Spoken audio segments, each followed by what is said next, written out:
malaki talagang nagagawa ng digital at print media sa anumang negosyo, lalo na kapag pinagsama ang dalawang mediums na ito. At yan po mismo ang kakayahan ng DigiPress Asia. Ito po't kilalanin natin ang tatak negosyong ito. Kasama po natin ngayon, syempre, si Mami Bongging Royola. Yan, si Miss Bongging Royola. And si Miss Lizelle Tuazon Magpok. Yan, sila ang managing partners and directors ng DigiPress Asia. Hello, welcome dito sa aking munting tindahan. Thank you, ano? At nakating kayo doon. Ano ba, kailan ba nagsimula ang DigiPress Asia, Miss Lizelle?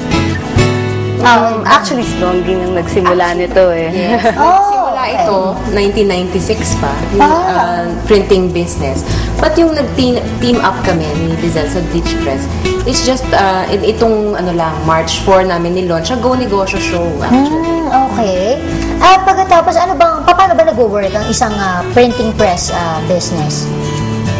Actually, yung sa amin kasi, it's more of digital printing, no? Yung iba may tinatawag tayong offset, sa amin it's digital printing. Oo, paano ba yun?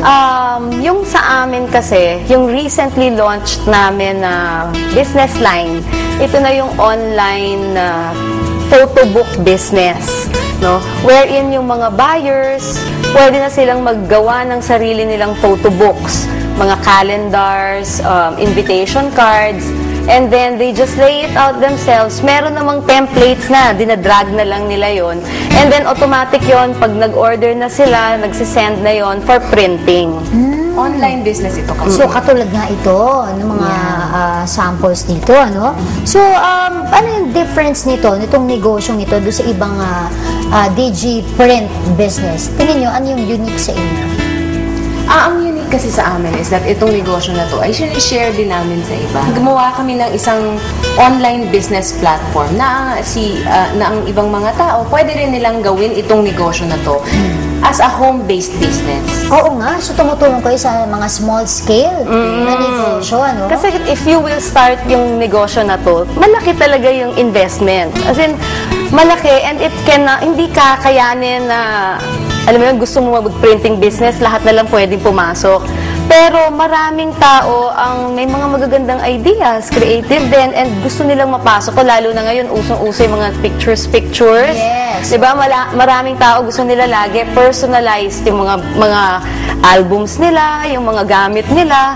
So, perfect siya sa ganung bagay. Alam mo, by nature, ang mga Pinoy, napakahilig sa litrato, napakahilig sa picture, di ba? Sa Facebook lang ngayon, konting yung kinain lang nung araw na yun, may picturean, ipopost na kagad, di ba? Yan ang maganda. Natin mga Pinoy sa ganyan. Kaya napapanahon itong DigiPress 8, itong inyong negosyo, ano? Pero, ano sa tingin ninyo, ano pa yung mga ino-offer ng DigiPress? Ano pa yung mga ibang services? Aside from dito sa mga photo book, ayan. So, maaari ba kayong mag-print ng ibang materials? Oo, nag-o-offer din kami ng, aside from yung photo books, calendars, and cards, nag-o-offer din kami syempre ng mga posters, canvas printing, mga banners.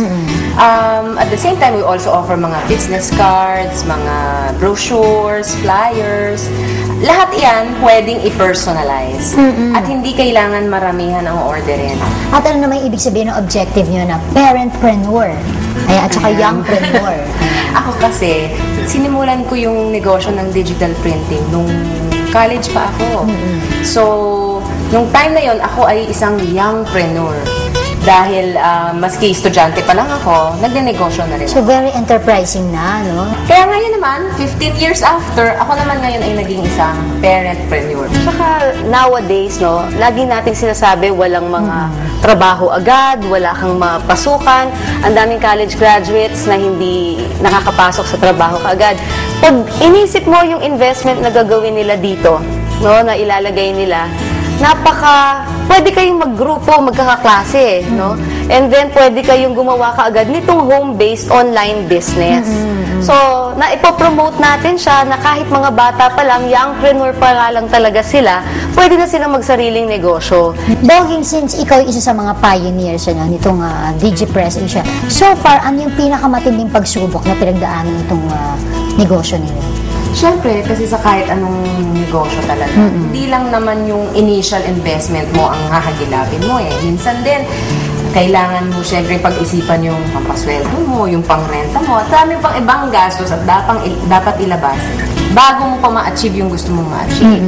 And kaya naman kami nag-come up ng ganitong program para sa mga tao nga. Kasi naiintindihan talaga namin na ang hirap yung ang dami-dami mo meron ka ng initial investment, tapos labas ka pa ng labas, buwan-buwan. Yes. So, mas maganda nga sana kung home-based kasi hindi ka nagumulproblema sa renta. So, any advice sa mga viewers natin na uri ng negosyo? Siguro ho, ang pinakamagandang sabihin natin about dito sa negosyo na to, no? Ito ho, isa-isang negosyo na pwede nyong gawin sa bahay sa sarili nyong oras. Hindi ito kagaya ng ibang negosyo na kailangan pa magrenta pagkatapos, no? Dahil nga, after ng business partnership na module namin, at kung interesado ka, tuloy-tuloy na yung negosyo na to. Bongging? Ako talaga ang aking may papayo sa mga gustong magsimula ng negosyo, lalo na yung mga mapastudyante ka pa o kahit ikaw ay empleyado o professional or kung isa kang full-time homemaker, napakaganda talaga ng magkaroon ka ng negosyo na home-based muna, yung hindi napakalaki ng ilalabas mo at hindi yung buwan-buwan meron kang problema ng mga bayarin. Mas maganda sana kung yung kikitain mo, sa'yo napupunta imbis na sa gastusin. So, ito ngang aming oportunidad na ino-offer, talagang mabibigay yan sa mga tao. Ayan, ako maraming salamat, Mami Bongging and Mami Lizelle.